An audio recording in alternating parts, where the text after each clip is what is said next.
नवीन पिढीमध्ये जे आता ऐकतात त्या पालकांनी आपल्या मुलांकडे लक्ष द्यावं, त्याला ज्याच्यात आवड आहे त्याच्यात डेव्हलप करा. आपोआप घडतं सतत कष्ट आणि कष्ट. 6,000 रुपये ती एवढीशी करते. माझं आजोबांतर्फे 1,00,000 रुपयाचं भांडवल दिलं, मिळाली संधी की ग्रॅब करा. म्हणजे थोडक्यात उद्योगातली पुढची पिढी घडवण्याचं जबाबदारी त्या उद्योजकाची आहे आणि ती वातावरण निर्मितीमुळे आपोआप येते.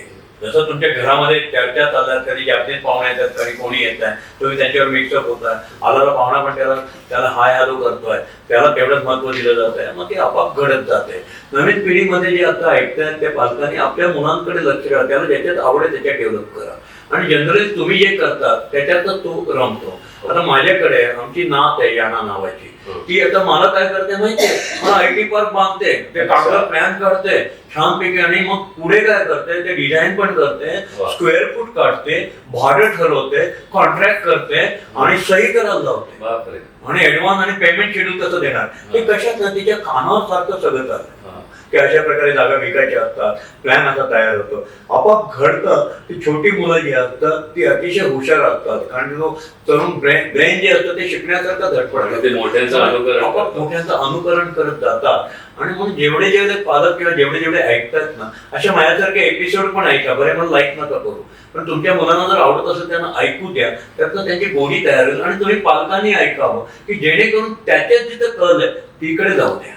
आता याला तर नवीन कलेत तिला मार्केटिंग करायचंय, म्हणजे तुम्ही जे लेडीजला जे कॉस्मेटिक लागतात ना, कारण की याना जेव्हा जेव्हा तिच्या आई बरोबर, कधी कधी माझ्या बरोबर पण आम्ही मॉलमध्ये गेल्यानंतर ते जनरली बायका काही आपल्या दुसरीकडे वळत नाही, कॉस्मेटिकच्या दुकानाकडे वळतात, ती तिकडे वळते. आणि तिथे बघितल्यानंतर ते सगळे ते बघत असतात, ते एवढ्या पॉश आहेत फॉरेनचे प्रॉडक्ट, आणि त्या सगळ्या मला ते कळत नाही काय असतं, काय इकडे फिरवले की तिकडे मुलगी भरते, कधी ओठात लावतात, कधी गालात लावतात. त्याची किमती ऐकलं तर स्त्री वेळ लागतं. आपण तो बिझनेस नाही करतो कधी कधी वाटतं, आणि हल्ली जायला लागलं मी नातीमुळे तिथे. आणि बायकोला जर कुठे कधी घेऊनच गेले आणि तिला मी कधी जाऊनच दिलं नाही, सतत कष्ट आणि कष्ट. आणि मग एक ते ती लिपस्टिक, त्याला लिपस्टिक नाही म्हणायचं, नाही तर खवळतात त्यामुळे काहीतरी वेगळेच होते, काहीतरी वेगळे दिसायला म्हणून. 6,000 रुपये एवढीशी काढली. आता ती यानं म्हणजे मला आजोबा हे प्रॉडक्ट काढायचं, आता त्या प्रॉडक्टच्या मागे लागले. आता हे ऑब्झर्वेशन आहे. तर माझ्या सुनेला सून नाही म्हणत, आम्ही मुलगी म्हणतो, तिला मी सांगितले येस, माझं आजोबांतर्फे 1,00,000 रुपयाचं भांडवल दिलं, जाऊ दे वाया नाही जाणार, पण जाऊ दे, तू घाबरू नको. कारण तू घाबरते ना की अरे बापरे हे काही छोट्या मुलीला बघून आजोबा काही करतात, तर तिला आपण प्रॉडक्ट काढून देऊ, झटपट करू.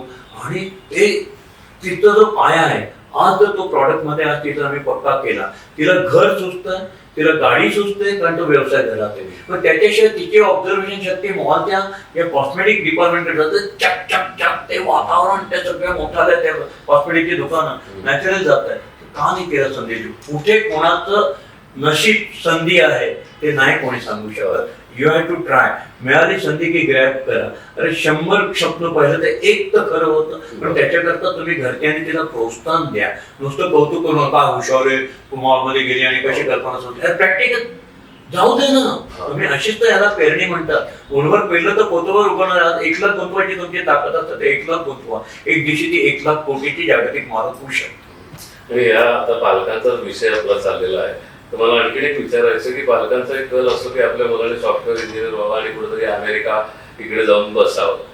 तर पालकांनी नोकरी का व्यवसाय हे कसं मुलांमधलं हे राहतं? आता त्याकरता तुम्ही जर नोकरीला सेफ करत असाल तर मुलगा जो असतो कायम तो सेफ पोशात जातो. तो दिवसभर भरपूर अभ्यास करणार, मार्क भरपूर मिळवणार. तो त्याचे बुद्धी ठरवते की माझं गोल काय, अभ्यास करायचा आणि प्रचंड मार्क मिळवायचे. मग ते नीटची काय पेपर फुटीची परीक्षा असते, त्या पेपर न फोडता घेणार आणि हुशार म्हणून शाबासकी घेणार. तर त्याचा कल झालेला शिक्षणाकडे. त्याच्यामुळे त्याला ते बंदिस्तपणा आला आणि तो नोकरीतच जाणार. मग त्याला नोकरी करायची तर बेस्ट करू दे. त्याचे आसपासचे जे मित्र असतात ना त्याच्याप्रमाणे तो करतो जास्त करून. त्याचे मित्र जर त्याचे जे कोणी त्याचे मित्र म्हणजे आता वडिलांचे मित्र, वडील जर नोकरीत असते त्याचे सगळे मित्र, त्यांच्या मित्रांची जी मुलं असतील ते आता मोठी होतात आणि सगळ्यांच्या गप्पात काय, बाबा कॉम्प्युटर लाईन करता येते, पुढे काय मला अमेरिकेला सेटल व्हायचं, याला सेटल व्हायचं. तर त्याच्यातला जो बिझनेस आहे तो नाही, त्याचा कल सर्व्हिसकडेच आहे, तोच करा. पण ते करायच्या ऐवजी तो कुठेतरी लॅपटॉप घेऊन, तुमच्या मोबाईल घेऊन काहीतरी उलटे पालटे उद्योग करत असेल, धडपडत असेल, तो रील बनवायला बघत असेल, तो काहीतरी गेम बनवायला बघत असेल, त्यातनं काहीतरी शिकत असेल, जे ती परीक्षा कशी तुम्हाला जरी कळत असेल, मला खरं तर काही माझ्या मोबाईलमध्ये कळत नाही, मी माझ्या नातवंड आले ना की त्यांना सांगतो मला हे शोधून दे, ते शोधून दे, ते शोधून. ते ज्या क्युरियासिटीने शोधतायत आणि ज्या क्युरियासिटीने त्या वेगवेगळ्या गोष्टीकडे बघताय, त्यांना म्हणतात स्टार्टअप, तर त्याचं लक्ष दिसतं. तर त्याचं लक्षण जर असं दिसलं, तुम्ही उद्योगपती नाही आहे, तुम्ही महाराष्ट्र बँकेतनं क्लार्क म्हणून रिटायर झालेला आहे, पण तुमचा मुलगा लॅपटॉपशी खेळतं, तुमचा मुलगा कॉम्प्युटरशी खेळतं, तर तुमचा मुलगा गाडीच्या इंजिनशी खेळतं, तुमच्या स्कूटरच्या इंजिनशी खेळतं, तर त्याच्यातली चमक ओळखा आणि त्याला त्या स्कोप द्या आणि त्याला बिझनेसकडे जा. सर, तुम्ही खूप छान सांगत आहात आणि तुमच्याशी आता मला गप्पा मारण्याची आता ओढ लागलेली आहे. खरं तर पुढच्या वेळेला तुम्ही मला बोलवणार आहात की नाही मला माहीत नाही, पण आज मला बोलवलं त्याबद्दल खूप खूप धन्यवाद. मित्रा, तुझे साधे धन्यवाद नाही, तुझ्यामुळे मैफिल खुलली. मेमसाहेब नेहमी म्हणायचे, सबंध हॉल हजारो यांनी जरी भरलेला असेल त्याचा काही उपयोग नाही. 4च प्रेक्षक असे पाहिजे पुढे माझ्या गाताना की ते वाहवा म्हणतात, ते कॉन्सेंट पाहिजे. ज्यांना वाहवा म्हणणारे 4 जरी जण असले तर माझं गाणं खुलतं. तसं मित्रा, तुझ्यामुळे माझी मैफिल खुलली. तुझेच मी धन्यवाद देतो. थँक्यू. धन्यवाद सर. तर आता वेळ झाली इथे थांबण्याची. आजचा हा एपिसोड तुम्हाला कसा वाटला आम्हाला कॉमेंट्समध्ये जरूर सांगा. तुमच्या मनामध्ये तुम्हाला DSK सरांना काही प्रश्न विचारायचे असतील व्यवसायासंदर्भात तर ते तुम्ही जरूर विचारा. काही सिलेक्टेड प्रश्न घेऊन मी नक्की तुमच्या वतीने सरांना पुढच्या वेळेस विचारेन. तोपर्यंत थांबूयात. नमस्कार.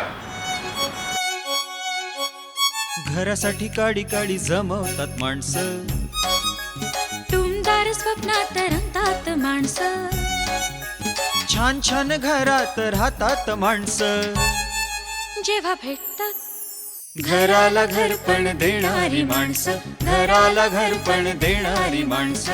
DSK, घराला घरपण देणारी माणसं.